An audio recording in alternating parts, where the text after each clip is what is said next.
লন্ডনের পার্শ্ববর্তী বেডফোর্ডশায়ারে এক ভয়াবহ ট্রেন দুর্ঘটনায় একজন নিহত এবং অন্তত ৮৯ জন আহত হয়েছেন। আহতদের মধ্যে ১১ জনের অবস্থা আশঙ্কাজনক এবং আরও ২২ জন গুরুতর আহত হয়েছেন বলে জানিয়েছে কর্তৃপক্ষ। ঘটনাটি ঘটে শুক্রবার সন্ধ্যায় ব্যস্ত অফিস ফেরত সময়ে।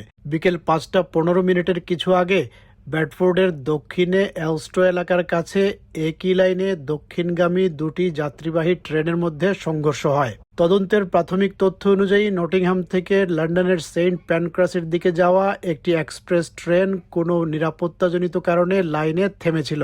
ঠিক সেই সময় করবি থেকে লুটন এয়ারপোর্ট পার্কওয়ের উদ্দেশ্যে ছেড়ে আসা আরেকটি ট্রেন একই লাইনে এগিয়ে এসে সামনের ট্রেনটির পেছনে সজোরে ধাক্কা দেয়। সংঘর্ষের মুহূর্তটি ছিল অত্যন্ত ভয়াবহ। যাত্রীদের ভাষ্য অনুযায়ী আচমকা প্রচণ্ড বিস্ফোরণের মতো একটি শব্দ শোনা যায়। মুহূর্তের মধ্যে বগির ভেতরে থাকা যাত্রীরা নিজেদের আসন থেকে ছিটকে পড়েন। কেউ একে অপরের ওপর গিয়ে পড়েন, কেউ গুরুতর আঘাত পান। চারদিকে চিৎকার, গোঙানি আর আতঙ্ক ছড়িয়ে পড়ে।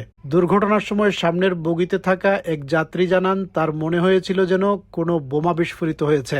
ধাক্কার পর তিনি উঠে দেখেন অনেকের মুখ রক্তাক্ত, কারো পা ভেঙে গেছে এবং পুরো বগি ধোঁয়ায় ভরে গেছে। I was on the front carriage of the train that collided into another one, and it felt like I'd been in a bomb explosion. And when I got up, I saw people bloodied face, people's legs looked broken, and there was smoke everywhere. আরেক যাত্রী জানান, তার সামনে বসা এক নারীর পা মারাত্মকভাবে ভেঙে যায়। পেছনে থাকা আরেক নারীও গুরুতর আহত হন এবং পিঠে আঘাত পাওয়ায় নড়াচড়া করতে পারছিলেন না। It was like a boom smash, and everyone that was sat down went flying into one another, and it was just like shrieks and groans of pain and shock. And there was a woman in front of me that had completely snapped her leg, and there was a woman behind her. They were sort of on top of each other. She couldn't move because of her back. সংঘর্ষের পরপরই জরুরি সেবা সংস্থাগুলো ঘটনাস্থলে পৌঁছে যায়। আহতদের উদ্ধারে হেলিকপ্টার আসে। সবচেয়ে গুরুতর আহতদের দ্রুত হাসপাতালে পাঠানো হয় এবং অন্য যাত্রীদের বাসে করে নিরাপদ স্থানে সরিয়ে নেওয়া হয়। দুর্ঘটনাটি ঘটেছে মিডল্যান্ডস মেইন লাইনে, যা শেফিল্ড, নটিংহাম ও বেডফোর্ড হয়ে লন্ডনের সঙ্গে উত্তর ইংল্যান্ডকে যুক্ত করেছে।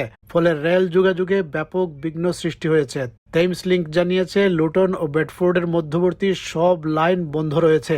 একই সঙ্গে ইস্ট মিডল্যান্ডস রেলওয়ে লন্ডনের সেন্ট প্যানক্রাস থেকে তাদের সব ট্রেন সার্ভিস সাময়িকভাবে বাতিল করেছে। আধুনিক রেল সিগন্যালিং ব্যবস্থা এমনভাবে তৈরি করা হয় যাতে একটি ট্রেন অন্যটির পেছনে গিয়ে ধাক্কা দিতে না পারে। তাই কিভাবে এই বিরল ও মারাত্মক দুর্ঘটনাটি ঘটল, সেটি এখন তদন্তকারীদের প্রধান প্রশ্ন। রেল দুর্ঘটনা তদন্তকারী সংস্থা ঘটনাটির কারণ খুঁজে বের করতে কাজ শুরু করেছে। What appears to be clear from rail tracking websites is that the first train on the fast line was apparently at a stop. There are suggestions because of some kind of safety issue that had been identified. Then it appears that the southbound train from Corby very sadly ran into the back of the express train from Nottingham. All modern signalling systems are designed to make sure that this simply cannot happen. Police ইতোমধ্যে ঘটনাটিকে একটি major incident বা বড় ধরনের জরুরি পরিস্থিতি হিসেবে ঘোষণা করেছে। নিহত ব্যক্তির পরিচয় এখনও আনুষ্ঠানিকভাবে প্রকাশ করা হয়নি। আহতদের চিকিৎসা চলছে এবং তদন্ত শেষ না হওয়া পর্যন্ত সংশ্লিষ্ট লাইনে রেল চলাচল স্বাভাবিক হতে সময় লাগতে পারে বলে ধারণা করা হচ্ছে।